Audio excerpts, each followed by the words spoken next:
Hello everybody and welcome to the monthly/weekly mystical. As you may, if you've watched any of the others in the past, sometimes I go off on one and we get lots of them all at once, and then you don't see me for a bit. But I'm hoping to keep it nice and steady this year, as we've got a lot of people coming on. Before we start, don't forget to like and subscribe to the channel and like this live. That would be fabulous. Thank you so much.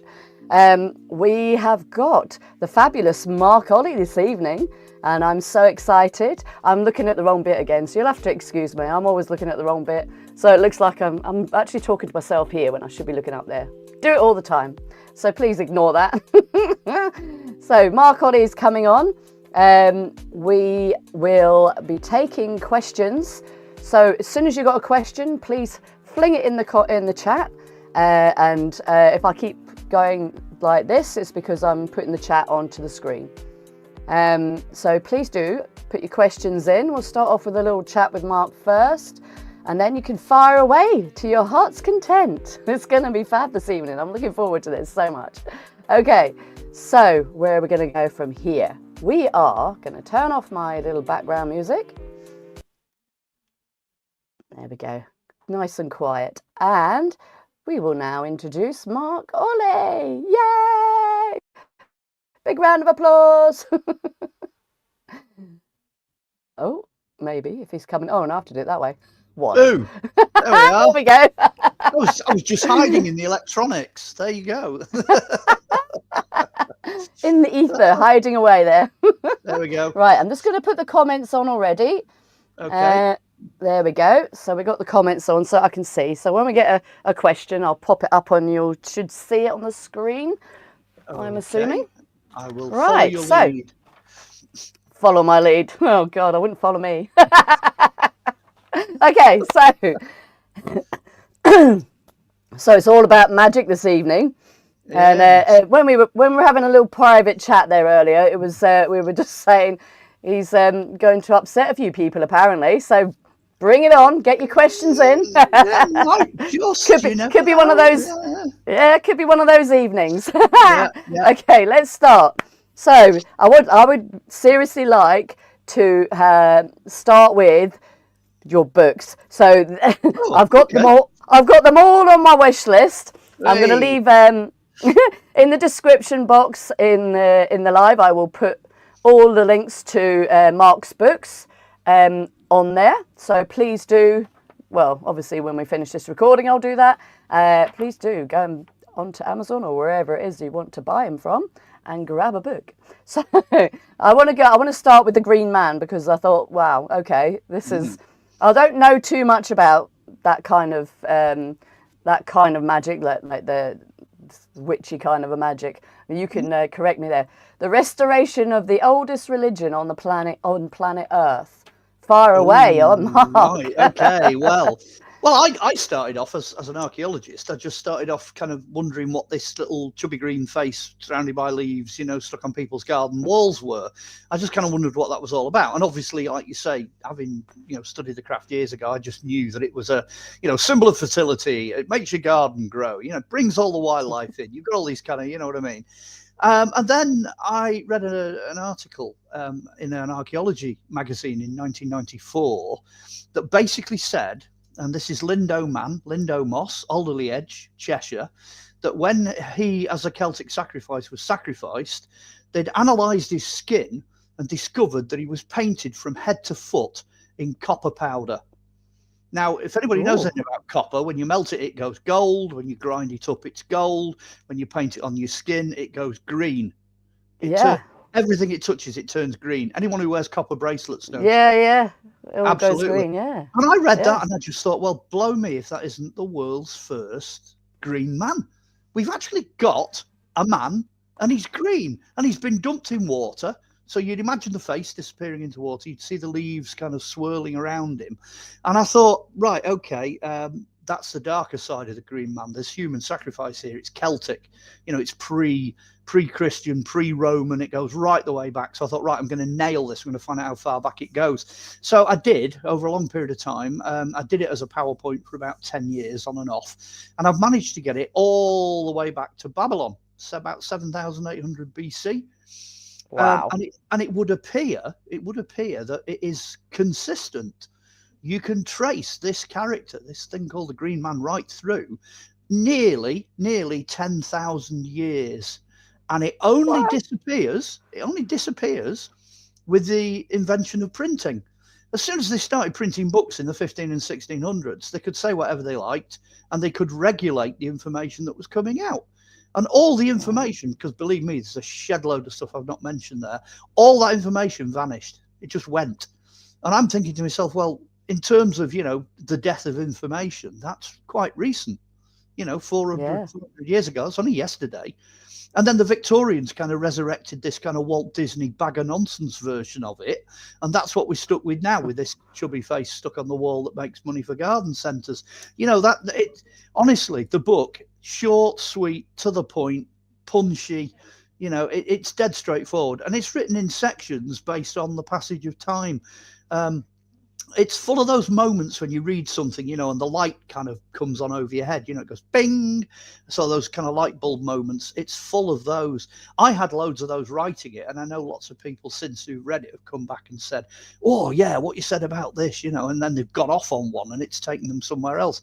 So it is a fascinating book. All my books, I'll get it out of the way, they're all on Amazon. Everything's available on Amazon. There's 9 of them in all, and they're all on Amazon. So just go on there and see what you get onto Amazon. and buy them all as birthday and Christmas presents for Jacqueline. Yes, please. Okay.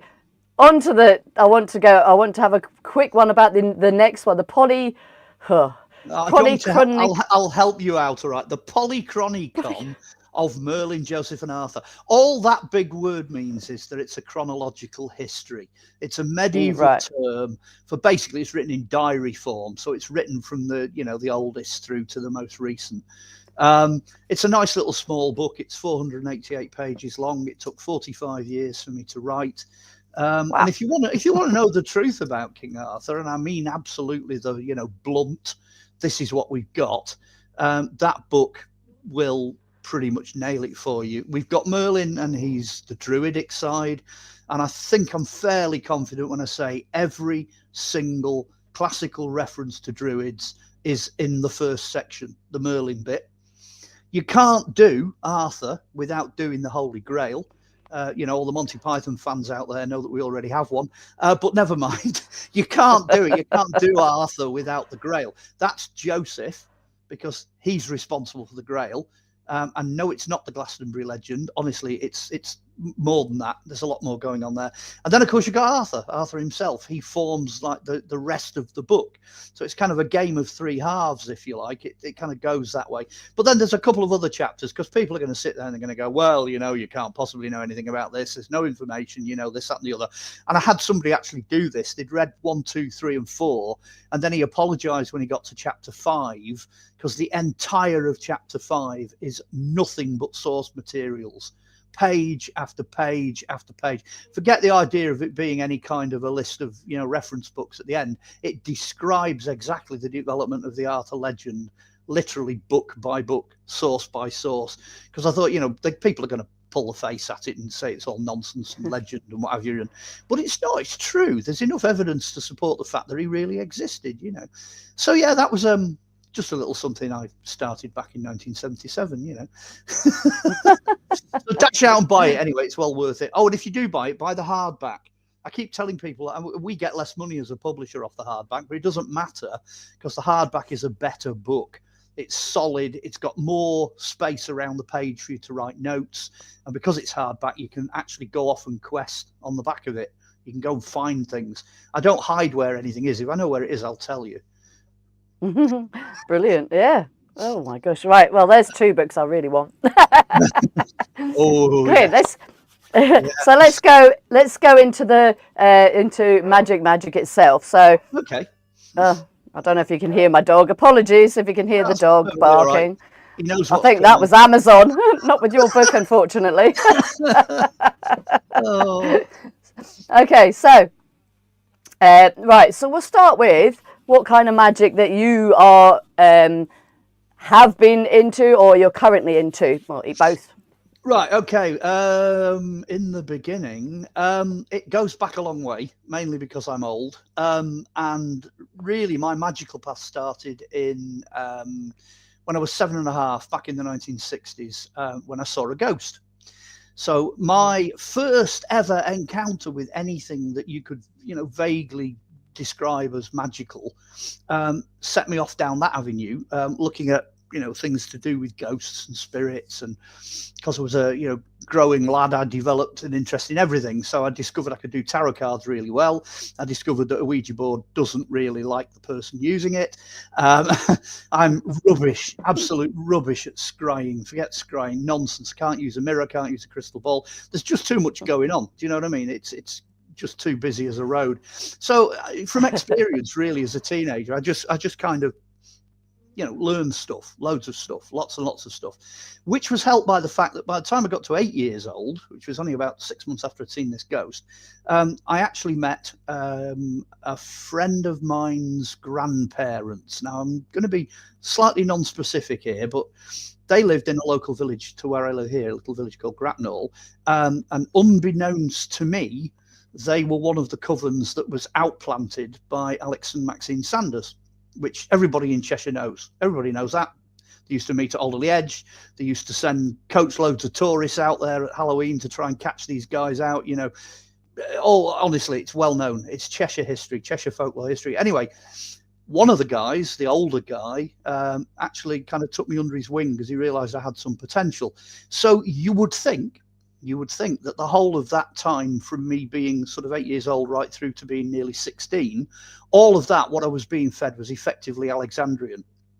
However, I've heard some nonsense recently because people were saying, oh, they used to invite children in and abuse them and sacrifice kids and blah, blah, blah. I was one of the kids, I was there, and that never happened. And the old guy that trained me, the very first book he ever gave me, he said, oh, you've got the potential to, really turn into something. Read this. And he handed me a book. And it was something like the Society of British Herbalists, and it was British herbs. So the first book I ever read, this green sort of canvas cover, I can still remember it now. It was all about learning what you could find and what you could do with it, which is the very basic first step. But then he had a massive library. I got let loose on all sorts of stuff. Then, for reasons which I won't go into in great detail, but then just before I reached my 16th birthday, we were in the process of causing havoc at a local church and finished up going off on a church weekend. And I met the force, whichever way you want to label it, while I was out there in the middle of the Cheshire countryside in this old manor house. It could be the force that's behind even the Green Man, the force that's behind life itself. But I came face to face with something. And it just blew me away because it stripped me of every bit of power I had.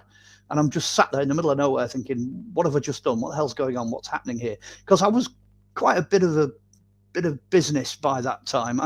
At 16, in the old craft, you can then start to study the adult craft. Okay. Now, the adult craft means that you can only do adult things when you get to 18. And the initiation back then was you do your 3 years. And that's it. So you start at 16, but you don't actually get initiated. You're not let anywhere near anything till the end of your 18th year. And that was it. That's written in stone. So if you ever ended up in a coven back then, everybody in that room was 19 or over. You weren't allowed in there. They were so strict. And to some extent, I wish it was that way now. But anyway, so I've got the old school there.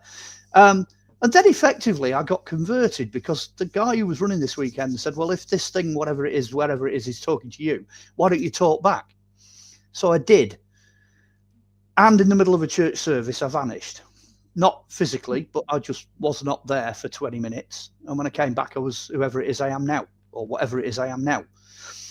So clearly that taught me a lesson about magic, fundamental magic, that in fact there are two kinds of magic. There's kind of magic when you're looking down and it's the earthly stuff and it's the powers that are down here, and that's that side of it. But then there's something bigger, there's something beyond that, you know, and anybody that's pushed hard and hard into magic will have broken through. You'll start to realize that, boy, is there more to it than, you know, sticking pins in dolls or whatever. You know, there's a hell of a lot more to it than that. There really is. So if you like, I kind of did graduate. I kind of was initiated, but not through anything to do with the craft that I was a part of. After that, I then absolutely and utterly brassed off the church and upset them for a period of about 20 years, till eventually I got qualified as a vicar. Now, in that time period, this is where it gets funny. In that time period, I also studied a lot of Gardnerian stuff. I also trained under somebody who dated one of the sons of Aleister Crowley. Obviously, I've met Alex and Maxine, and I have subsequently met Maxine. I met her in the 1990s, so that was still going on. And then eventually, I also ended up in the Fleur-de-Lis, which is an order of knights, in the Independent Order of Knights Templar of England and Wales, and eventually in the Freemasons. So I've got all that behind me as well. And the funny thing was that in all those cases, I was invited in. I didn't apply. You know, I was brought in. I mean, now I'm really sort of, you know, motoring through this.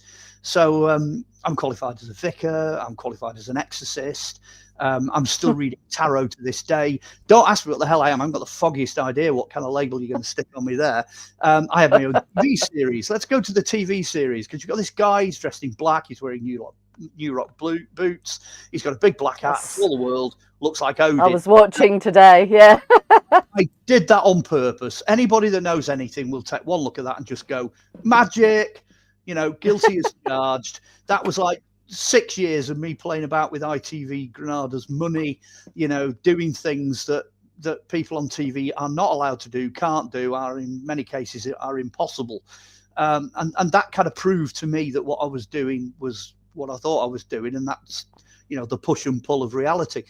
So I don't know what that makes me. I think we said at the very beginning off air, I said, you know, is it possible to be a Christian magician? You know, is it possible to somehow merge the two? You know, in the old days it was black and white, and now it's like 50 shades of grey. You know what I mean? There is no such thing, absolutely no such thing as black and white. But I do have some very firm ideas on you know, how it works, what it is, etc., etc., etc. You know, I don't know where to go from there, really. That's kind of where I'm at now. I'm still on a journey. Anyone that does magic will know that it never ends, you know, because we come from somewhere else, and then we die and we go to somewhere else, and what we do in between is just a path. It's just a journey, you know. It's not a destination. So that's kind of where I'm at. I'm getting older. I'm slowing down a little bit. In my old tradition, I could have took the rights of withdrawal by now. You know, I could have drawn out and no longer be a part of anything that's going on. But that doesn't sit right. That doesn't feel like the right thing to do. I did have a high priestess at one point. I still have, which most people don't know. I'm not even going to tell you who that is. But I think we've been together now probably well over 20 years, 25 years. Wow. And I was married in that time as well. I've been married 3 times. 2 of the wives were aware of the fact that I was still meeting with my own coven. So, but you just can't tell people that magic is just as important to you as the creator that created it. That doesn't make any sense to me. No. Because at the end of the day, the first thing I did, I'll go right back to the beginning. I'll finish on this one, this kind of opening thing.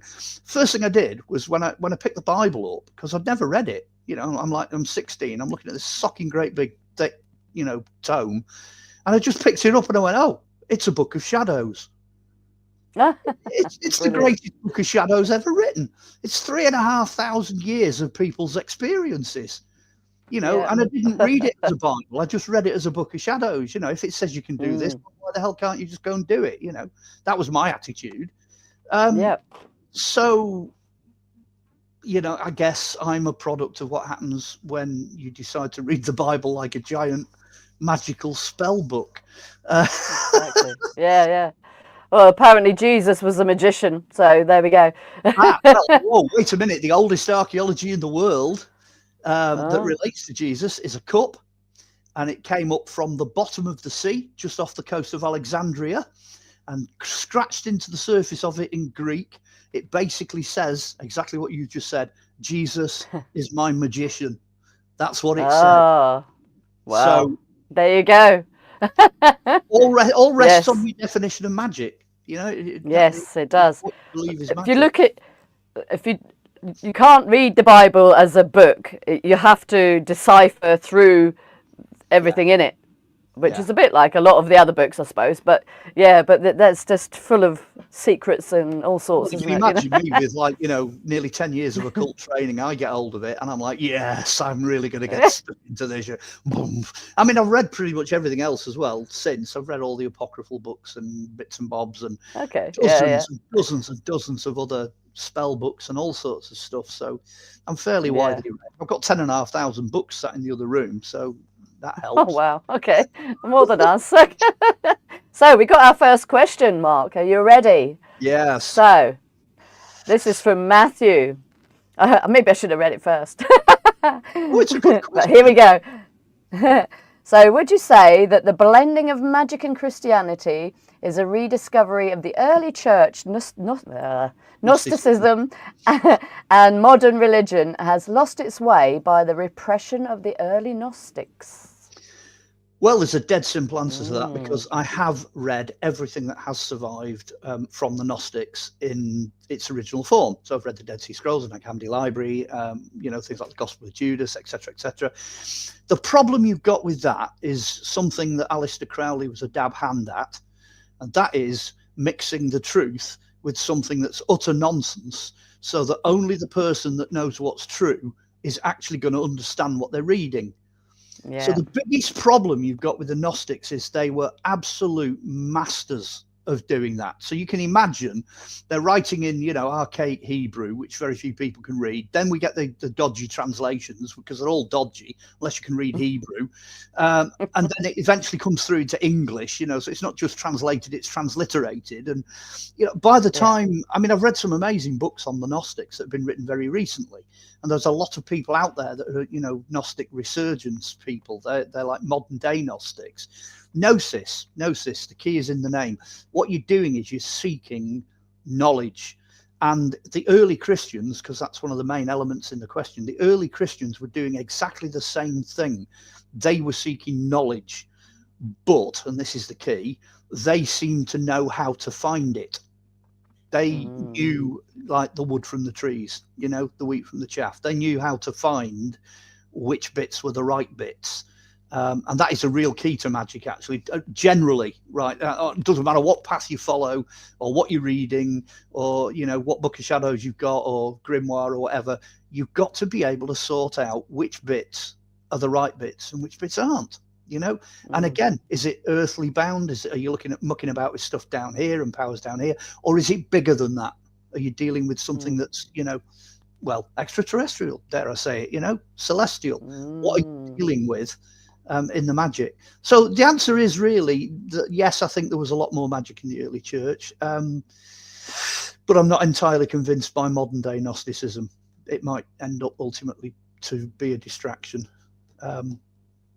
There you go. I hope that answers the question. Perfect. Thank you. And thank you, Matthew. Right, let's get rid of that one. Lovely. Yeah, a lot of the early witches were accused of being Gnostics, and right up until fairly recently are still very often referred to as Gnostics. But then if you're pursuing gnosis, if you're pursuing knowledge, then isn't that what you do when you read a Bible? It's no different. It's all the same. So what you've almost got to do, again, perhaps this is, the second rule of magic, get rid of your boxes, lose the boxes.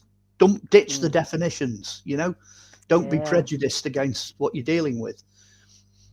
This is turning into a how to do it, isn't it? It is, yeah.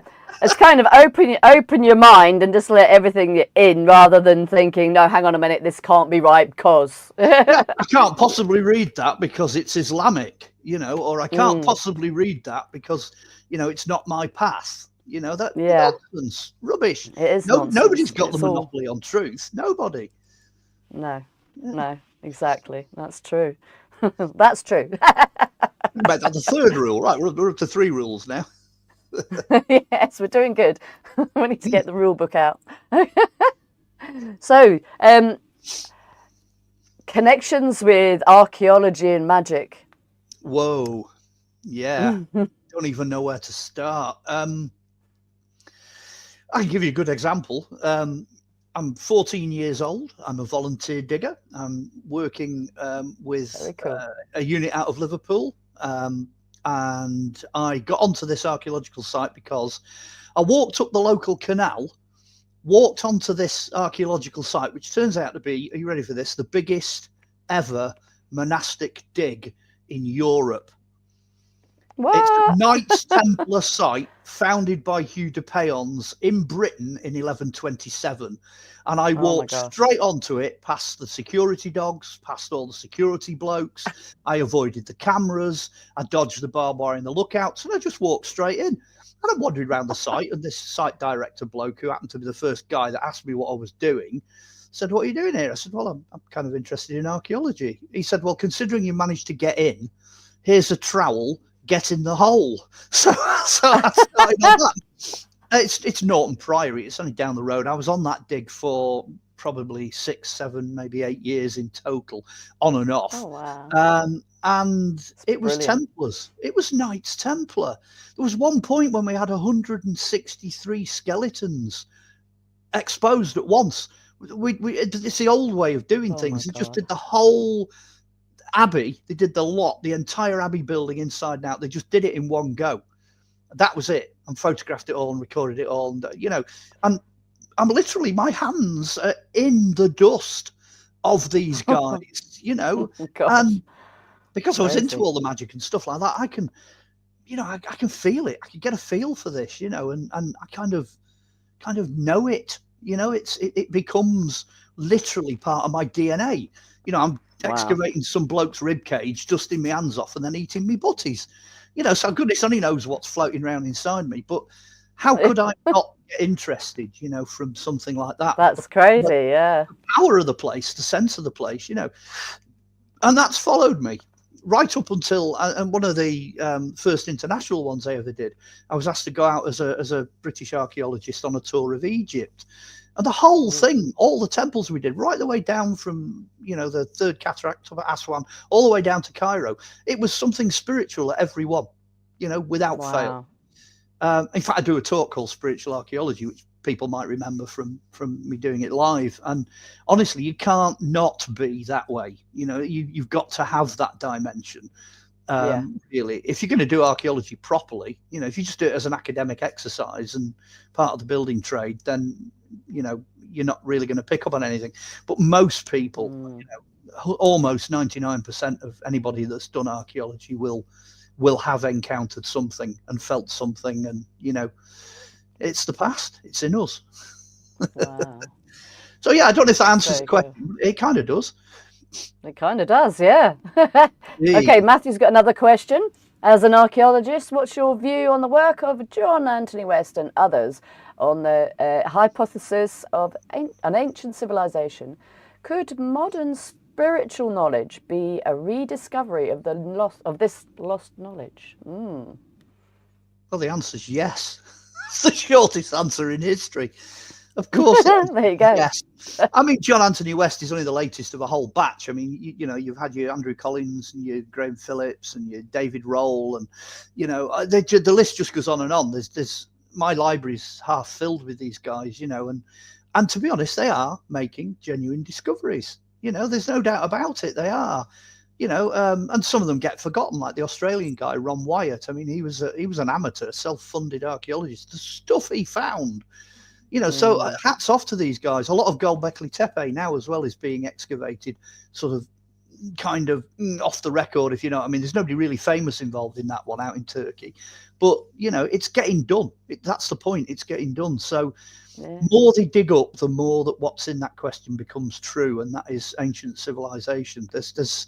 I mean, the Green Man. I mean, that's a good example. It's worldwide, absolutely worldwide. He's everywhere. Literally from flipping Australia all the way up to the Antarctic, absolutely everywhere. Same as the buildings, same as the pyramids, same as, lots of the other things that are out there. They're everywhere. Oh yeah, there we are. He's come up with Göbekli Tepe. It's a great example. And, Yonaguni's a good one. Yes, it is. Yonaguni. I believe that's the sunken one off the Japanese coast, if I'm right in saying. Stone platform underneath the ocean. I think that's Yonaguni. There's so many of them. So with that in mind, keeping an open mind, not getting stuck in a particular path. What's my view of chaos magic? Okay, if you want to stick your fingers in an electric plug socket, go ahead. I'm not going to sit here and go, oh, that's a really bad idea.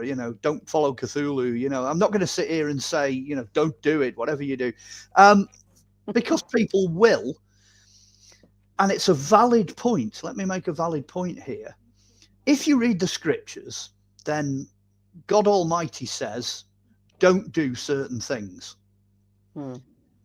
If those things weren't true, then he wouldn't tell you not to do them. See the two sides of the same coin? So I'm far from it. I'm not going to say, oh, there's no such thing as chaos magic, because of course there's chaos. It exists. It's a force, and it has cause and effect, but it brings with it a lot of other baggage that you'd probably rather not get into. Cthulhu's a relatively recent invention. It's hundreds of years rather than thousands of years old, but there are other things much older, much darker, much more sinister than that. I stuck my fingers in a plug socket when I was a kid and it blew me to smithereens, so I didn't want to do that again.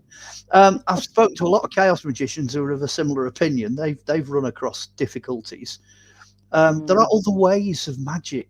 Magic's elsewhere. Play it. Yeah. There's no dishonor in playing it safe, because magic in general isn't safe. The whole thing isn't where anybody else goes. So if you're going to pick a particular color, just don't pick that one. That's my advice. And that's from practical experience, okay, from myself and others. So Matthew said that he's been on the Norton site. Hey, good man.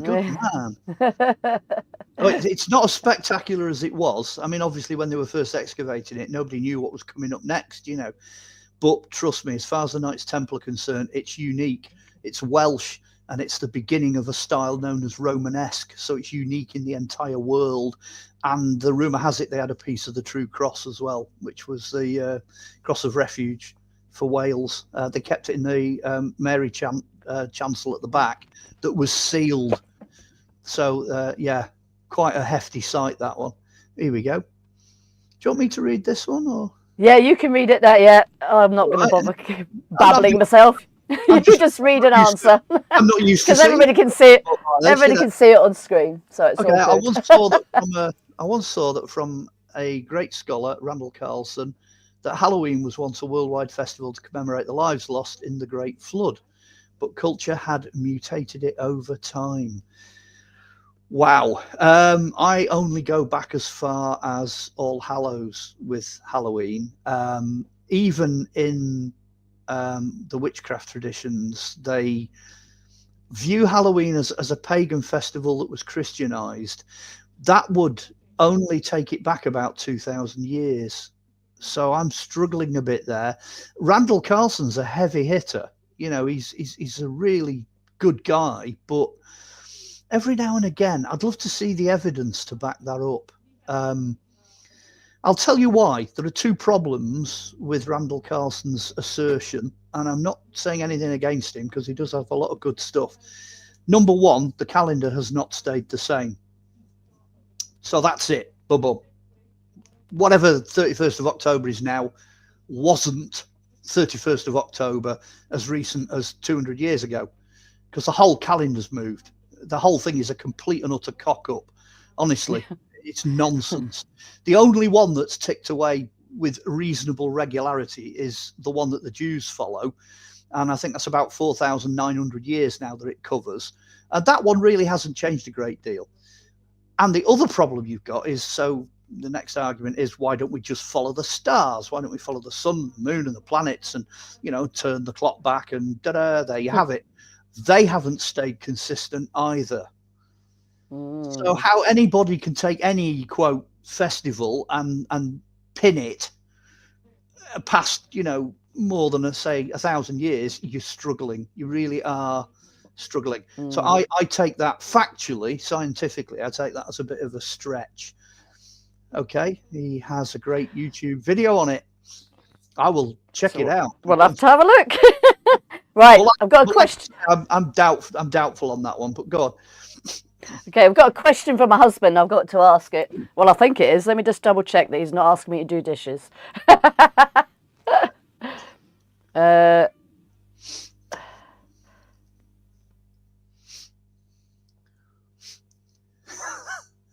You look baffled. No, I don't understand the question, so I'm not going to bother. Oh, okay. I will get him to reiterate that in a sec. Yeah. So, where are we now? Let's see. So, okay, where did we get to? We are... ancient civilizations, the date of Halloween. So, Matthew says he very much likes the Green Man. Oh, thank you. Thank you, Matthew. Assuming he's encountered the book. He will know then that it's very punchy. So, yeah, he'll know what's hiding away in there. It's been a bestseller as well. Is it the dishes? It wasn't the dishes. What he's thinking of? He's thinking of Fantasia. You know when little Mickey Mouse waves his wands, and all the dishes start to get done. You know what I mean? That's the one. I know it goes horribly wrong. There's a lesson in magic, but you know. Oh, okay, yeah, I do understand the question. I didn't understand the end bit, so I'm gonna the Nephilim skeletons, Nephilim, whichever way, fake or true. Okay, it's a mixture of the two. I will tell you what I know of as truth. Okay, starting with what it says in Genesis, it just says, you know, and the Nephilim were on earth at this time, and then there's a break in the Hebrew, and then it goes on to say, and basically the angels, the gods came down, you know, interacted with ladies and produced a race of giants. Okay, the giants are not the Nephilim. That's a massive mistake. It's a huge mistranslation, because through the entire of the rest of the Old Testament, in fact, the whole Bible, right the way up to David and Goliath, the giants are referred to as the Anak or the Anakim. What you've got to understand, so everyone's going, oh, you can't say that. What you've got to understand is that the person that wrote Genesis was referring to the book of Enoch. Now, the book of Enoch is not in the Bible. That's the story of Nephilim. That's where the Nephilim come from. Yes, they come from somewhere else. Yes, they come down. Yes, they were giant men, you know, giant men of valor or giants back in the day. It's a completely separate story.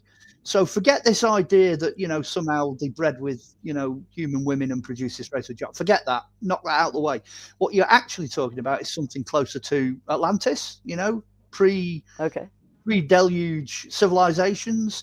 And if you read the book of Enoch, then it very clearly tells you that a separate race known as the Nephilim came down and taught mankind a shed load of stuff, possibly including magic. So we're on topic. Very good question. I like it. I like the way he thinks.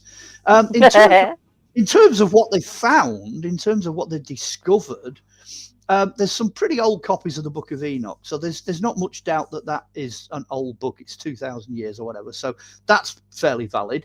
But it does fall into the same categories as the legends of Persia, Iran and Iraq, you know, Hebrew legends from all over the world, you know, Babylonian, all that. It's very hard to make it into fact.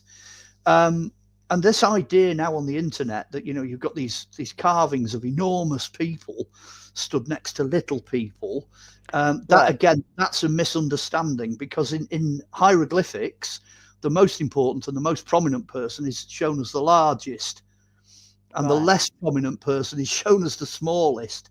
So it doesn't necessarily mean academically that there are these enormous people walking around, you know, with tiny little people running around underneath. However, I am a firm believer in the existence of giants. Right. Okay. What about the skeletons that have actually been dug up, that are massive and all that? Is that just fake? Is it just? Well, it depends. It hangs on the definition of a giant. Okay. Now, I can say archaeologically that I've seen records, certainly from, you know, 1800s, 1900s, possibly into the early 2000s. I've seen records of skeletons as tall as 8 foot and beyond. I think it was John Wadlow, was a famous guy who grew to 9 foot. Was it 9 foot 11 or 3 something? or something? 10, 11 was it? Yeah. miles over 9 foot. And the thing is, he Just saw died. that today. Yeah. Robert Wadlow, his name was, and he died young anyway. So had he lived longer, he'd have gone taller. So let's draw a line and say, okay, anybody that manages to hit 10 foot, well, that's got to be a giant, hasn't it? You know, you can't argue with that.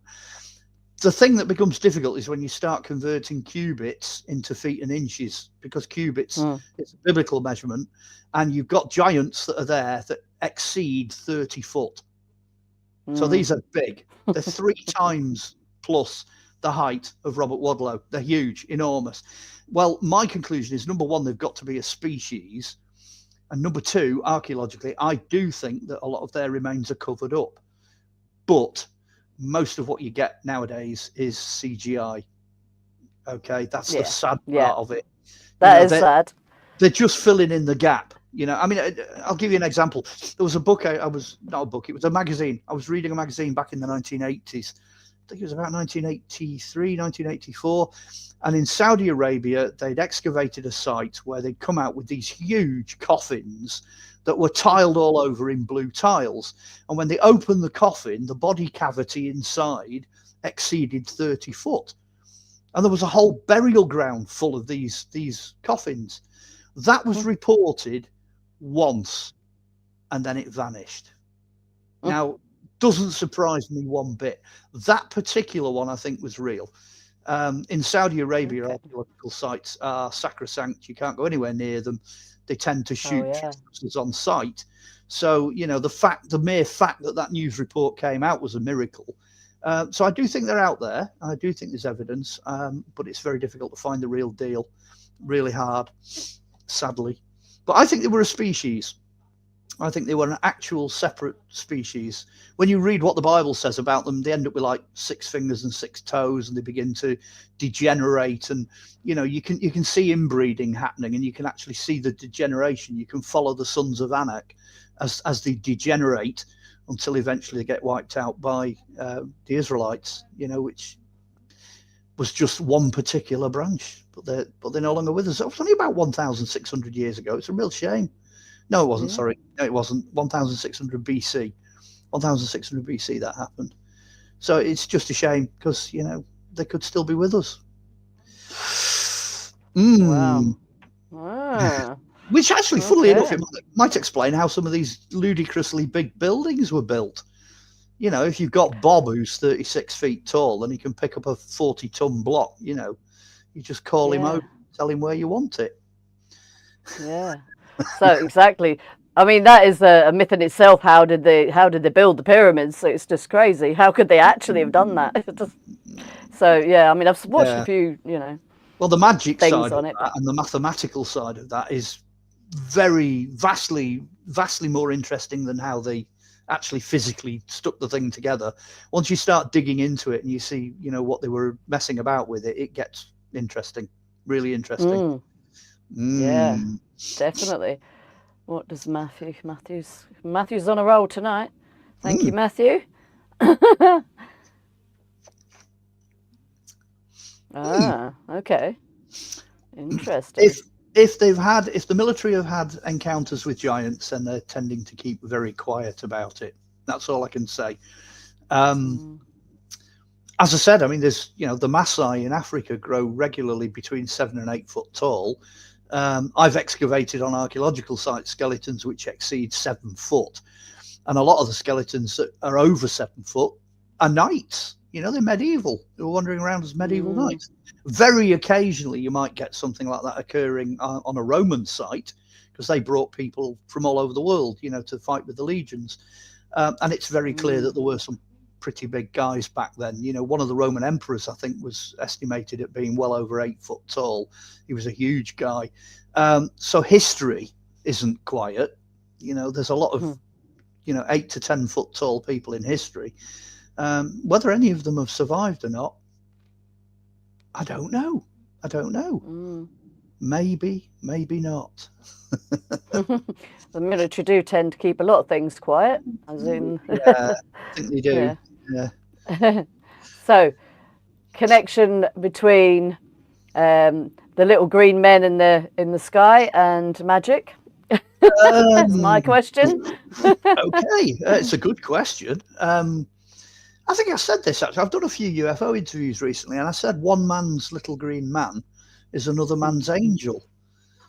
You know, are they interdimensional beings? You know, they're beings of light. They turn up the way they do what they do. You know, they have powers. You know, they're extraordinary, etc., etc. Well, if I was Ezekiel sat in the middle of the desert and I saw whirling wheels flying across the desert 3,000 years ago, what would I call them? You know, and very, very recently I've heard that there's an older account going back possibly, I think it's 2600 BC. There's a journal that was written by a pharaoh, and he mentions unidentified flying objects. It's the first actual, I mean, they've translated it out of hieroglyphs to come up with this, you know, that strange things were seen flying in the skies of his domain, you know, and he makes a note of this. So the stuff's been coming in and out, you know, right throughout recorded history, quite literally. So I'm going to go with interdimensional beings, I think. We've sort of gone from one end of magic to the other. You know, we've gone from discussing archaeology and stuff from the past to breaking out of the dimension that we live in and going even further now. I think we're at the other end of the scale with little green men or little grey men or even big grey men. They come in all kinds of shapes and sizes. Yes. Yeah. As do we. Hang on. Zoe. Go on, you can go ahead. Oh, good old Zoe. I'm sure this one will be interesting. Going a bit out there, but would you say that people who say they have seen Bigfoot might have seen something similar? That's not going out there at all. What she's done there is she's absolutely ploughing the furrow of current thinking. The current thinking is that all these things that keep appearing and disappearing are coming from another dimension. They're just in a different frequency. They're at a different vibration, you know. We only see about 0.3% even of visible light. We only see the kind of middle bit. We only see the spectrum, but that spectrum is massive. It's enormous. You know, you got your radio waves, your X-ray waves, you've got different types of light, you know, you've got vibration, you've got sound, you know, and the list just goes on and on and on. Any one of those areas could contain things that we're incapable of seeing. We don't see them, we don't hear them, we don't smell them or taste them because we're not wired for that. All those things you've just mentioned are all interlinked with magic also. So we've not actually really? not actually gone off topic at all. No, we haven't. No, this is kind of the joy of discovery. I'm only sort of throwing these things out there, but yeah, there's been cases of Bigfoot where you know you've been filming something that looks like an ape, and on the film you can actually see this thing just go and disappear, and it's no longer on the film. The same thing's been reported in actual foot impressions going across, say, a mud bank. They get to the middle of the mud bank and then boom, that's it. No more footprints. No idea where it went. Interdimensional portals. You're into all that sort of thing now. I'm hopeful we might get an answer to that actually in our lifetime. We might do. There's a lot of people out there working hard to push into that. I think so. Yeah. I think so. Definitely. I think we're well on the way there. There we go, Matthew. Would you say that what we call magic, I'm going to say now in our civilization, or known in our civilization, is an advanced understanding of human consciousness, telekinesis, etc. Okay, if you'd have asked me that question in the 1970s or even the 1980s, the short answer would have been yes. You know, it's all emanating from within, from us. But this is where we start to get modern with it. What I've just said about our ability to pick up on what's around us, that's nothing to do with us. That's coming from outside of us. That's impacting on us. So it's, I suppose the punchline nowadays is that it is not all about us. It isn't all about us. It doesn't matter how good or bad you are at whatever it is you're capable of doing, because we are all capable of doing. Yes, some of us can do more, some of us can do less, and so on and so on. It's not just about that, because increasingly investigators are finding that things are being imposed on them from outside. You know, people who've never seen a ghost in their life, suddenly bang, there's one there in front of them. I mean, look at Skinwalker Ranch, for goodness sake. You got all these American dudes who, swig beer and drive monster trucks. They're all running around in the middle of nowhere. That place is just bombarding them. They have no idea what's going to come at them next. You know what I mean? And then you look at UFO encounters, you've got ordinary people driving cars down roads, or policemen driving cars down roads, or, whatever. And things are being imposed on them from outside. So, it's very clearly not simply down to us. It's not just us. It's not what we're capable of. It's not all about that, necessarily. Oh, look at that. Where do you think the Dogon fit into it?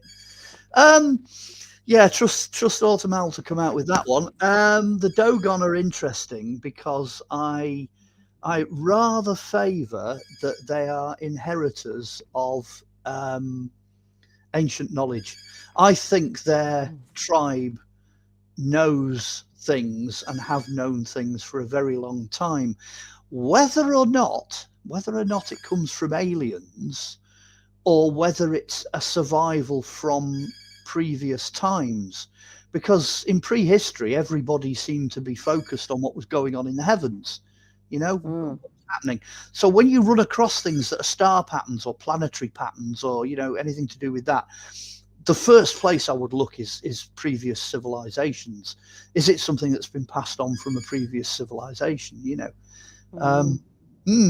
Yes, a Dogon definitely fit in. If anything else, they just challenge people's preconceived ideas. Where did all that stuff come from? That was only discovered actually when I was a kid. They only found out what the Dogon were up to and what have you. I think it was 1970s that it first came to public knowledge. That's what the Dogon were like. Yeah, that's a good question. Good question.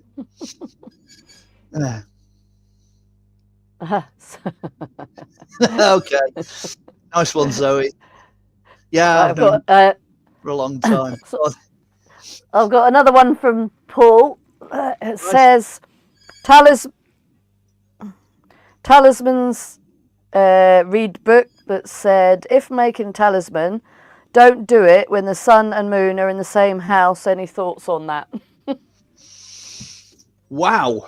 That is actually a really big question, because the really big question is, what do you do and when do you do it? That's the actual question there. It's a game of two halves, this one, because the first thing is, when you are making something or doing something, do you do it instinctively, or do you scurry off and go and study and do it the same as somebody else did? Well, yes, that might work, but I'm a big fan of going with your intuition. I'm a big fan. If you are in any way, shape or form magical, if anything about you is magical, you ought to, at the very least, know when it's the right time to do something. Do you know what I mean? You sort of know by feel.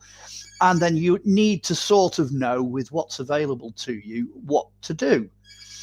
Because here comes rule number 4. Is it number 5? Magic is only magic. Okay, magic is only magic in the moment. Because every single moment of every single day is completely unique. It's never happened before, because we're only going in one direction. So, yeah, if you sort of get one of these massive, grimoires out, and just because John Dee did it, in 1540, whatever, and we're going to do it the same, and you stood in the graveyard and you give it your all, and then nothing happens, and you stood there. Well, why did nothing happen? Well, nothing happened is because that worked back then, but it doesn't mean it's going to work now. Honestly, it's that simple. Which then kind of leads into the, what do you do and not do in terms of the right time, the right materials, the right planetary alignments, the right spiritual conditions, etc. Again, I'm going to say instinct. Your instinct ought to override everything else. If doing it at that time is the wrong time, and you think it's the wrong time, then the answer is don't do it, because that's you feel about what you're doing, and your magic is your magic. It's entirely personal, which again is why people can't just come and criticize each other for what they're doing and say, well, you can't do that, that's completely wrong, because whatever. But they do. McGregor Mathers did it this way, you know, so many years ago, the last century or whatever. You just can't do that with magic. It's just not the right approach at all. You know, it'll only work for you if it's you that's doing it your way, when and how you want to do it, because that's the essence of magic. Yeah, definitely. Okay, here is another one. What's your view on the UFO sightings and the ATIP sightings in the US, an explosion in UFO sightings beyond Project Blue Book? Okay, just for those who are listening, Project Blue Book is a system whereby they can throw images up into the sky that are holographic and 3D. That's basically Blue Book. So for anybody, you know, when it says beyond that, you know, there's so much going on out there in the skies at the moment that people are saying, well, it's got to be real. It has to be real. Be very careful with unidentified flying stuff, because there's a lot of stuff going on that you don't know about. You know, military stuff, military drones. There's an awful lot of civil drones out there as well. There's a lot of other people now flying stuff around the skies. All kinds of stuff's going on up there, you know. So that is probably accounting for what appears to be an increase. I don't think they've really switched Project Blue Book on yet. I don't think they've really given it their all. You know, if you get the second coming of Christ in all his glory, you know, with the angels and the choirs and the whole sky changes colour, you know, and it looks like the world's coming to an end. That might be Project Blue Book. That might be them actually holographically chucking something into the sky, or a massive alien invasion, or, you know, whatever. So you've got to be careful. We've got a huge amount of technology now that gets used quite irresponsibly. So that would be my view on that. I would just say, just be extremely careful. Weigh the evidence. That's what ufology is all about, really, weighing the evidence. Yeah, definitely. Oh, not the Welsh Roswell again. That's Europe's Roswell, 40 years since impact. What's my view on that? I think you've got a book on it, haven't you? Yeah, I have, funnily enough, and it's available on Amazon. Whoa, I got an advert in. Yeah, well, the UFO crash, the unidentified flying object that came down in Clonilla, just outside Aberystwyth, in January of 1983, remains unidentified. So if you want a true, honest UFO, that's basically what that is. The other kicker is that, yes, it's physically existent. It physically exists because we've got pieces of it. But if you get the book and you read the analysis, you'll realize that the material it's made of is essentially alien.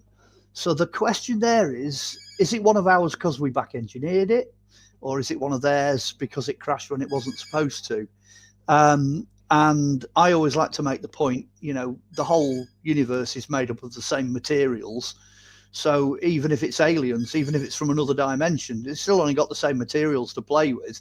So we're not looking for, you know, anything too extraordinary. But if we do find anything extraordinary, chances are it's not us. It's pointing away from it being something that we've done. I mean, I may as well give you the punchline. There's a material in the debris called lanthanum or lanthanum, and it's so prohibitively expensive that we actually don't use it. The military don't use it. Nobody uses it. It's pretty well useless. Well, nearly all of this vehicle that smashed and covered 3 fields was made of it. There was more lanthanum in one piece, one fragment. There was more in that than there's ever been synthesized in the history of mankind. So that's pretty damning evidence that there's something strange going on. Wow, definitely. And where is this? Where is this? I mean, are they still doing stuff? Is it all like hidden, like the American, whatever it was called?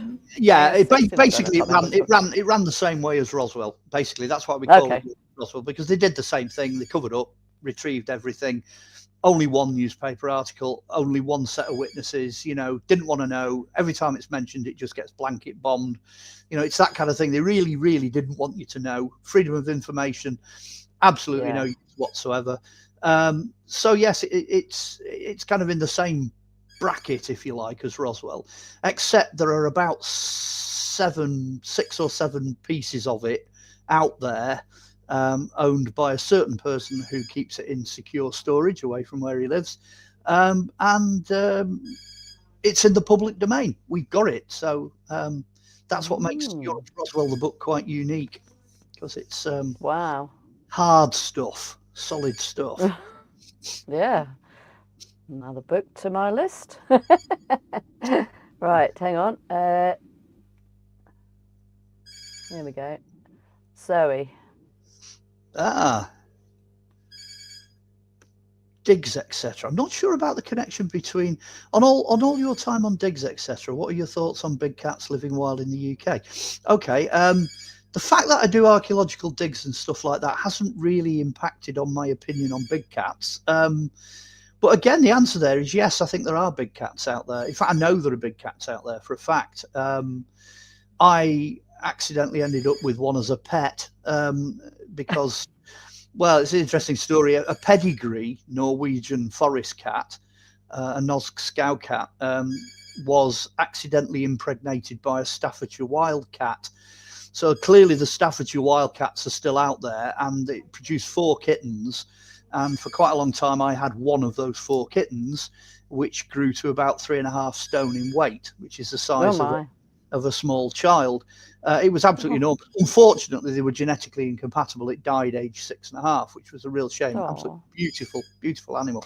Really miss him. But that kind of proves physically that these big cats are out there. So you've got the Staffordshire wildcats, you've got the Scottish wildcats, and then you've got other cats. I think people have been letting cats out for a while, escaping from zoos and things like that. Excellent. Thank you for that. Great show so far. Yes. Very much enjoying the talk. Thank you, Jeannie. Yeah. Yay. Okay, Matthew. You're on a roll, Matthew. Thank you so much. Asking some really, really good questions. How crucial? Yeah, really good. How crucial? We love Matthew. We do. And tarot to modern magical practice. How influential was Eliphas Levi, in my opinion? Oh, okay. There's 3 elements there. How crucial do I view the Kabbalah? It's massively influential. To ignore the Kabbalah is to ignore one of the oldest magical systems, surviving. It's Jewish. You've got to be Judaic Hebrew really to understand it. And a lot of people mess about and play with it and don't really get it right, or think that it does and says things that it doesn't. It kind of does dovetail into tarot. I know you can do the Tree of Life, tarot. I know you can do all that and use that as a system, but the tarot again is completely different. It was originally designed in the 12th and 13th century by the Knights Templar as a way of remembering the symbolism that's on the cards, and it was commissioned by kings, actual kings of the Angevin Empire and various other empires. The oldest surviving individual tarot card, I think I'm right in saying, is either 13th or 14th century. And it's unfortunately, it's only 1 card. So we don't actually know till the 1600s what a full deck looks like. But it's clear that French. It was designed. The one that survives is a French one. Yeah. But the one surviving card, I think I'm right in saying, is somewhere really daft like Spain or Italy, or, it's done for an emperor. But once you actually realise that, and you realise who's done it, then it's actually a Christian thing. Because everybody always lumps everything together: tarot cards, Ouija boards, crystal balls. You can't do any of that. It's all the occult. No. My tarot is a Kabbalistic tarot. I've got the Tree of Life on the back of it, so I've got a Christian tarot. It's called the Gill, Gill, the Gill Tarot. Okay. They've just started reprinting it for 18 quid in the States. So if you want to dash out and buy a deck, oh boy, is it fun! It's the most fun you can have with your clothes on. It's brilliant. It's an absolutely amazing deck. Oh, it really is. Oh, my wish list is getting bigger. but it's blunt. Do you know what I'm saying? It's blunt. It takes no prisoners. Okay. So the Gill Tarot, Gill. Can you get it on Amazon? Yeah, I would imagine so. You get everything on Amazon now. So yeah, the Kabbalah and tarot, I think, is really important to magical practice. I think if you can, if you're going to muck about with something and you want to have a go, and see if you've got like any magical bones in your body, then have a bash at something like the Gill Tarot. Don't go for any of the nonsense, all singing, all dancing, beautifully painted. Don't go that way. Go for a tarot that's been around a while and one that you can, learn to use. I actually learned on the French one, and I can't speak French, so that says a lot for tarot. Well, I can't just about. Would that be the Marseille deck? No. Yeah, it would be. Yeah, Marseille. Yeah. Okay. Because they Marseille. used to sell them off really cheap. You could get it in a box with a book for about £3 years ago. So I started on that till I discovered the Gill Tarot, and it's like, whoa, off like a rocket. How influential was Eliphas Levi in your opinion? That's a bit of a trick question. I think Matthew knows what he's asking me there. Baphomet. Okay, Baphomet. This, goat-headed, booby, goat-legged, bat-winged deity with all fins and gills, and you know what I mean, and god of the witches, this ancient thing that the Templars supposedly worshipped, and etc., etc. The oldest surviving drawing, which was done, I think, in 1820 or 1822, is by Eliphas Levi. And it starts, Baphomet, as we have it now, starts with Eliphas Levi. He drew it. He drew that god. That's it. Before then, if there's anything to do with the Templars that says Baphomet, people are not reading the writing correctly. It doesn't say Baphomet. What it says in the original document is, when they came back from the Holy Land, most of the Templars, or a lot of the Templars, had converted to Muhammad. They're coming back. They're coming back following Islam, and most people couldn't cope with that, so they changed that word to Baphomet. Baphomet is a modern invention. I'm not saying you can't empower a god. You can't. I'm not saying you can't make one. Of course, you can make one, but that really, in my opinion, that's what Eliphas Levi really contributed, was this idea of this, god or goddess or hermaphrodite or whatever of the witches. That's kind of that main contribution that everybody would know. Apart from that, the magical systems and the things that he practiced back in his day, fantastic. Like the rest of them, he was pushing the boundaries, he was trying stuff, he was seeing what was going on. But I wouldn't necessarily do the same thing now. We've kind of moved on a bit. So yeah, not bad to study from. I think it's studying from a historical perspective. I think certainly had an enormous influence, but not the be all and end all. Anyway, there you go. And we're off again. Oh, right. Okay. Okay. That's interesting. That's yeah. What's your view on the Israel Regardie GD Tarot, illustrated by Wang? Okay.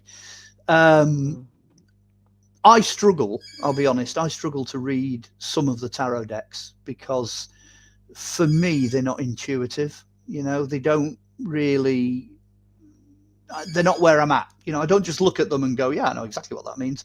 Because that's really what you want from a tarot. That's what you want from a deck, is you want to be able to throw the cards out, get it done and dusted, off you go. That's what they're for. They're there to, what they are, it's worth me saying this, is they are a mathematical information gathering system.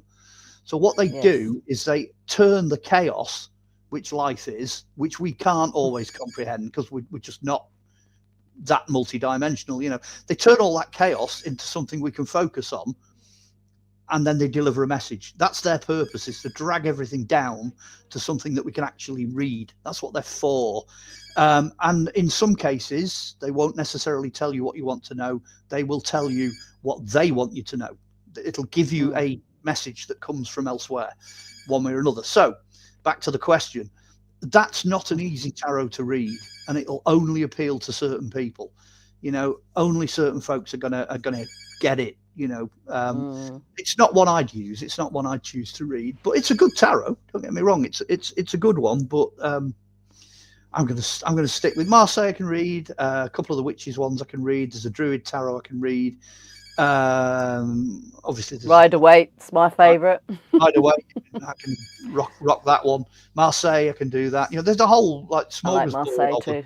I've actually got, and this will make you laugh, there's two decks that I read really well. Okay, one of them is the Poison Fairy Oracle deck, which is actually designed for goth ladies, and you only put 3 out.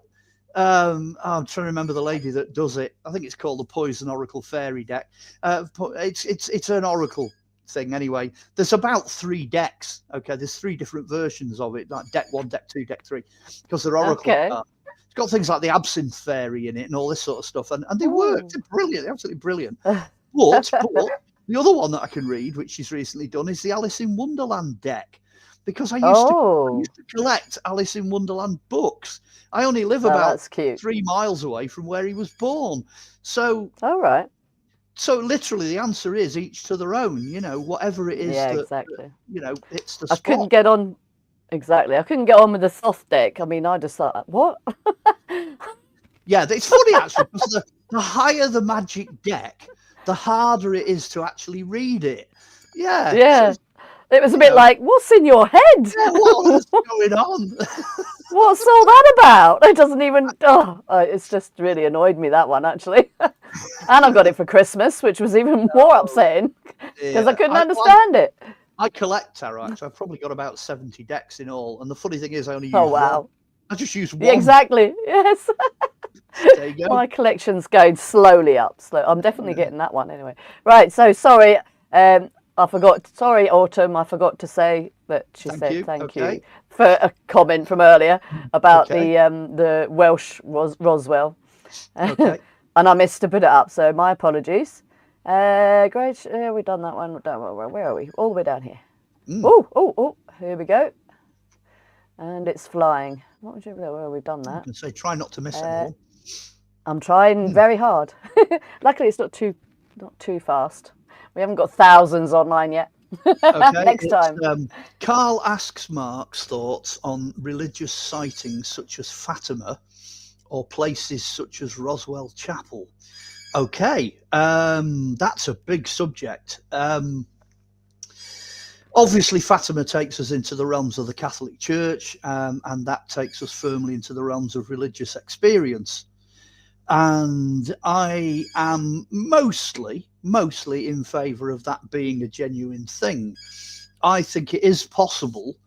I think it's definitely possible for people to connect with things which are related directly to whatever their particular religious path might be. But again, Fatima is an interesting one, because that was something else inflicting itself on the person. Okay, I don't think that emanated from within. It kind of came at them from without. And there's a lot of stuff like that. I mean, I'm thinking of people like Joan of Arc and people like that who, you know, yes, they've got the basic structure, they've got that basic ability to receive religious material, they've got the basic understanding, but then all of a sudden, you know, wham, there it is, it's on the path in front of them. You know, same with Roswell, same with UFOs and stuff like that. Bang, next minute there it is, you know, right in the middle of the road, right in front of the car. You just can't deny it. And that, I don't think that's something that's materialized out of them. And yes, we are self-creative. That's another rule of magic. Yes, we can do things. We can push and pull reality and do all kinds of crazy things. You know, looking at Jesus as a magician, you know, he heals the sick, he walks on water, he raises people from the dead. Clearly, we're talking about extra dimensional activity here. It's way, way beyond anything that we can do. But then he was trained in Egypt between the ages of 3 and 12. So, whoa, goodness only knows what was back there then. But that changed the subject a bit. So yes, I'm actually quite in favour of those sort of things happening. And religious experiences, another rule in magic as well, and this is actually an important rule: never ever directly question or doubt somebody else's personal experience, because for some reason, if you do that, it will generate a type of negative magic, and something somewhere will backfire on you. It's almost like a form of spiritual bullying. That's actually what it is. And whatever the forces, powers, path, you know, whatever it is you follow, will not take kindly to that. And that rule goes right across the board. I don't care if you're a chaos magician or a saint. You know, if you attack somebody else based on what they've experienced, you know, and they know it as fact and you don't, you know, if you attack them on that basis, that will blow up in your face. It always does. Always comes back to life on the bum at some point. Yeah, well, I remember, like, long time ago, this is not, this wasn't a target to me, but it also messes up your whole magical future, because if you've been told that this is wrong, that's wrong, then you're going to, and you were convinced, like, for instance, I know that I felt the angel Oriel when doing an LBRP, and I was in a bit of a funny place at the time, and I know I felt it with every sense of my being, and it was just incredible, and I was just gobsmacked. And then I told a friend this exact same thing, and they, oh no, oh no, you didn't do that. That didn't happen. And I went, oh. And then that was it for a long, long time after that. Literally, anything that I ever did was just dead, because somebody had just put that. It's not very. I'm quite, when somebody's put something in my head, that's it. I believe that what you've just told me is fact until I get told another way, or I believe it again. So that was a long time for me. It just kills everything, because it kills it physically, because you're no longer, in that zone, believing that or whatever. But it kills it spiritually as well, because you don't know where to go from there. Exactly. You can't. That's why you don't. Sorry. You can't objectively prove something that's personal. It's impossible. So don't go there. Yeah. Exactly. That's why you should never tell children, oh no, you haven't saw that, because that's it. Especially once they got to 7, they see all that stuff. When they're little tiny children and they've seen everything, they see it all, and then you tell them, oh no, this is not real, blah, blah, and then that's it. Then it's gone, lost forever. Yeah, And, it's just so sad. Scientifically speaking, as humans develop, we gain and lose abilities over time. So just because we're old farts and can't do it anymore, and then some little bod comes flying in and full of the joys of spring, you can't stamp out stuff like that. Don't stamp on people like that. It's not good. No, like you say, exactly. the consequences are not good elsewhere. Your magic will go downhill if you start doing things like that. I met some really super critical people. At the end of that road, the actual end of that road, is that people end up not believing anything at all. And once you've lost that, once you've lost faith and you've lost belief in that, you can't even tread in the field of magic. You can't go anywhere at all. It's a dead end. It really is, literally. Yeah, exactly. Yeah. Anyway, I'm back on the saddle well and truly now, so it's all good. She said it wasn't Roswell, it was Roslyn. Roslyn Chapel. Yeah. Yes, Roslyn Chapel. It's an amazing place. It really is an amazing place. Yeah. I've not been there. It's just yeah. Let's just see if there's any more. I think Roslyn actually gets an honourable mention in the Green Man book because it's a forester's chapel. Oh, right, okay. Whoops, there we go. Oh, okay, let's have a. We got another one. So he can't do it on the chat thing because he's watching it on his TV. Right, okay. So I think it was the Egyptian archaeologist who found burial chamber and incense thing, had large amounts of it, though, in it. Was cannabis used in ritual back then? Also saw a recipe in Exodus for incense, and another archaeologist argues that one of the ingredients was cannabis, but was changed in the books. Interesting question. Okay. It is an interesting question because being that I'm an archaeologist and I've attended lots of really, really boring THC lectures. Well, if you have a look at the Egyptians when they're buried, they wear headdresses, they wear collars with lots of different herbs and spices and stuff. They have ointments and oils, and they have incenses. And according to a guy who stood up and spent well over an hour doing a pharmacological analysis of this stuff that's been found in Egypt, his opinion was that the pharaohs were permanently stoned. I'm serious. Because if you can get hold of any of the information, the stuff they were wearing that was soaking in through their skin, and the stuff they were eating and smelling and breathing, and honestly, you would not believe it. I really hope one day that this guy, I mean, it's a long time ago, I hope he wrote a book. I hope he did actually write his paper up. But that's what you need to look at: pharmacological content of Egyptian excavated burials. Start there, honestly. And again, right across the archaeological community, everybody knows that the number one crop, for example, that was used by the Celts, the Romans, everybody else, was hemp. Hemp was everything. They made rope, they made clothes, they made sacking, they made everything was made out of it. You know what I mean? I'm pretty sure somebody somewhere will have tried either eating, cooking with it, or burning it. You know, it definitely. Yeah, for Although, sure. although I'm not the sort of guy to advocate shortcuts when it comes to magic. No. I was trained when I was trained not to take anything, because whatever your body is capable of is affected by doing that. So then when you come out at the end of it, you don't know what's real and what isn't.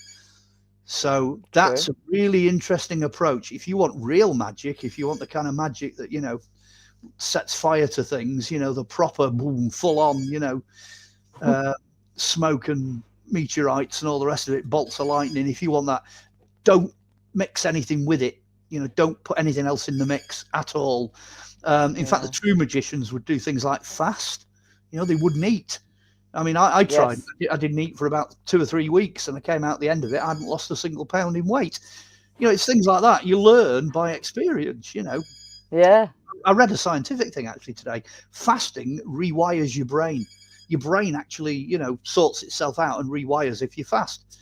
So Oh. 3 days maybe is the limit. By day 3, you know, you really start to feel the effect. If you can make it to a week, if you can, I mean, you're not going to drop dead. You're not going to die by not eating. That's nonsense.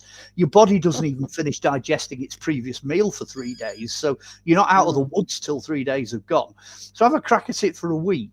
And by the end of that week, the colours are brighter. You can smell things better. You can hear things a mile off. Your eyesight will have improved. All your senses will have improved in the space of just a week. Honestly, that alone is a type of magic. And then, of course, you've got the, you know, if you can do it, you know, it's a test of will, which a lot of magic is. Oh, hey up. What's my view on the Giza Plateau? Right. For those that don't know, that's that big flat thing that has the 3 pyramids and a sphinx sat on top of it. Well, it's full of holes. It's like a giant Swiss cheese. I've actually been there. I've ridden across it I rode across it on a horse, and everybody else did it on a camel. And most of the other folks wish they hadn't, because it's so full of holes, it's not safe. You know, you can't trust a camel to go across the Giza Plateau. You can trust a horse because it won't go down any of the holes. It's just full of stuff. And the stuff goes down a long way. So when, you know, you could say, okay, under the right paw of the Sphinx, you know, is the Hall of Records, and that's where all these secrets are hidden. And do you know, you could stick a pin anywhere you like in the Giza Plateau, and there'll be a big hole. Definitely, it'll be hollow, without a doubt. I photographed at least 2 tunnels going under the Sphinx, which I could see when I went round it. Yeah, there is a big shaft. Goes down a long way. There's a black basalt coffin at the bottom of it with tunnels going off in all directions across the plateau. And they've not explored it all, mainly because most of it's flooded. You get past a certain level and it floods. What's down there, only Zai Hawass and the Egyptian Antiquities Authority know for sure. And they're not telling at this point. Basically, if it's not nailed down out there, if you tell somebody where something is, it'll just get nicked. It'll vanish, you know. True. Oh, here we go. We're still on the Giza Plateau. There's a wide view of advanced, highly accurate machining on the Giza Plateau. Flinders Petrie, etc. What do you have, Mark? What view do I have? Yes, that's the short answer. There is stonework, cut stone, drilled stone, stones that have been moved. There's the technology is off the Richter scale.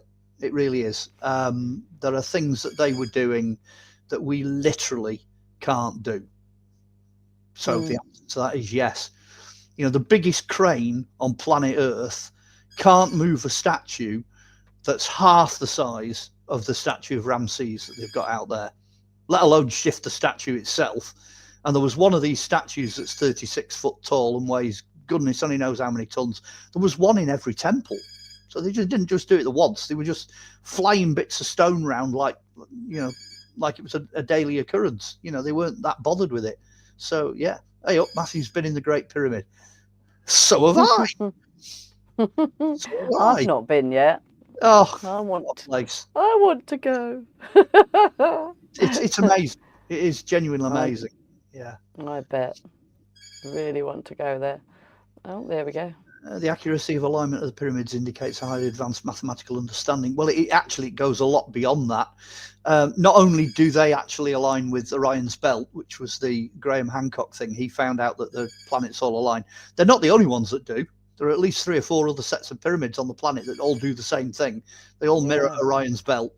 It's now believed the entire of Egypt, actually, the sighting of everything in Egypt is based on what's sighted in the heavens.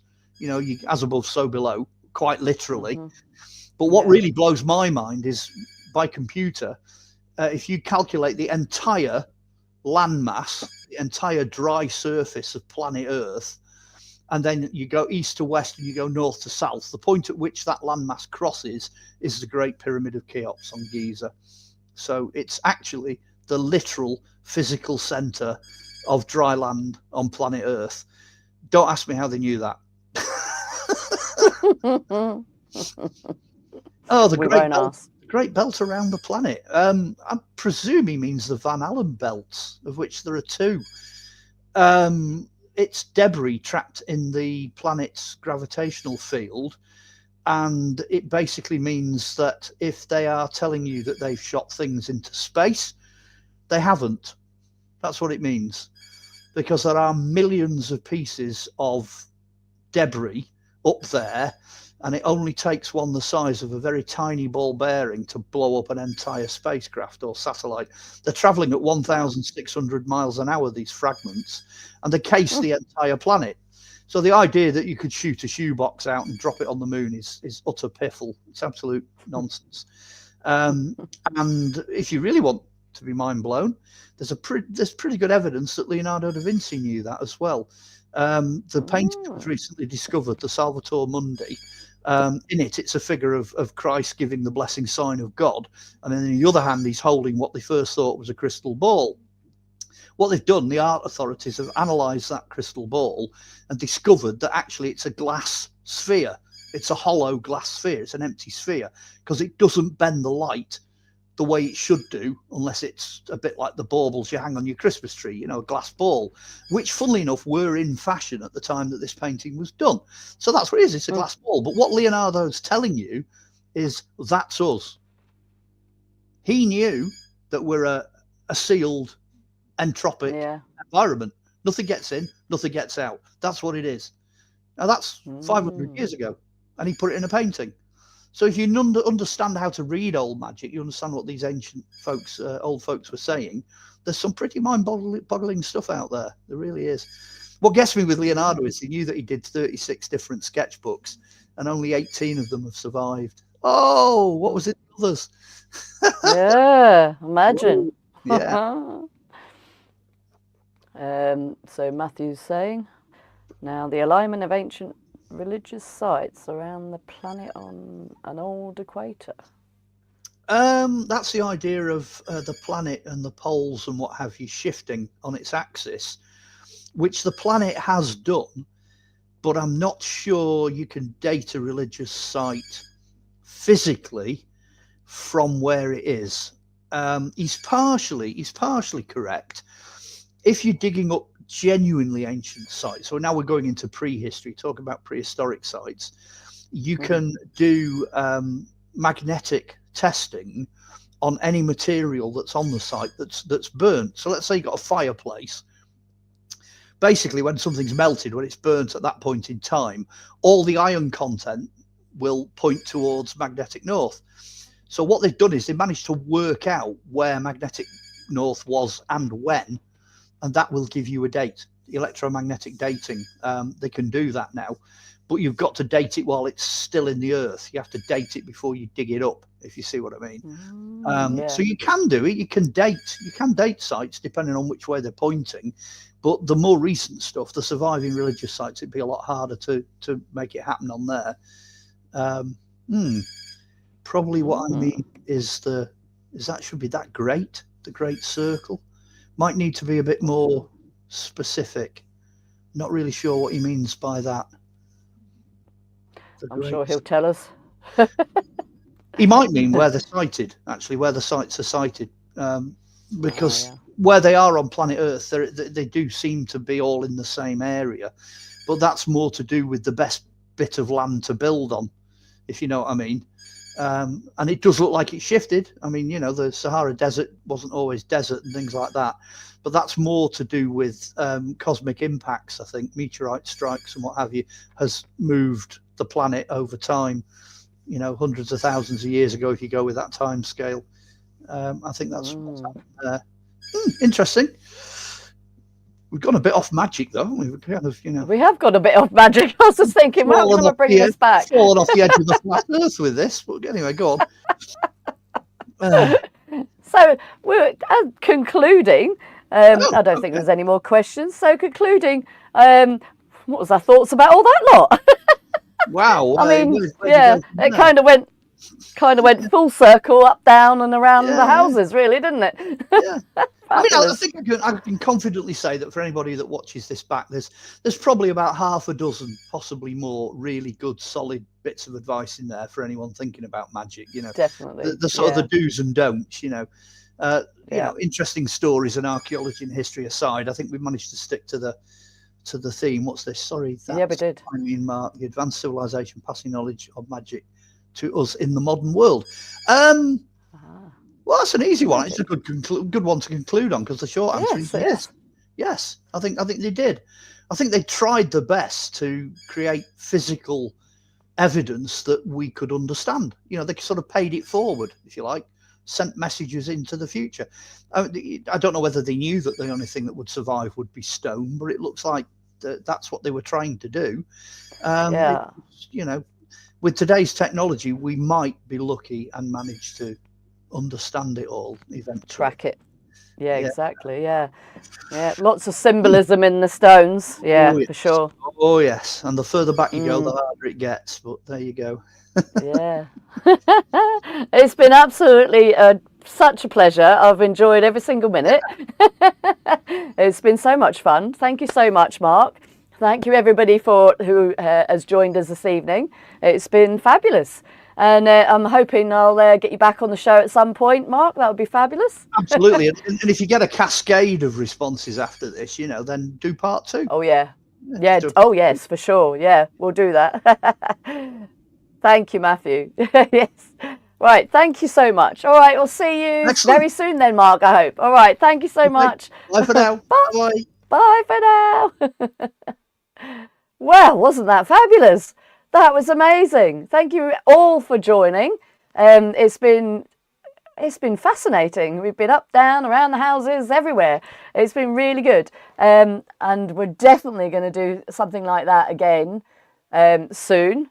And as we were going through today, I just thought, oh, we could do something with a few people and have a good old Q&A with some different magical people. Now, how cool would that be? And if you think that's a really good idea, let us know in the comments. I think that would be a fabulous idea.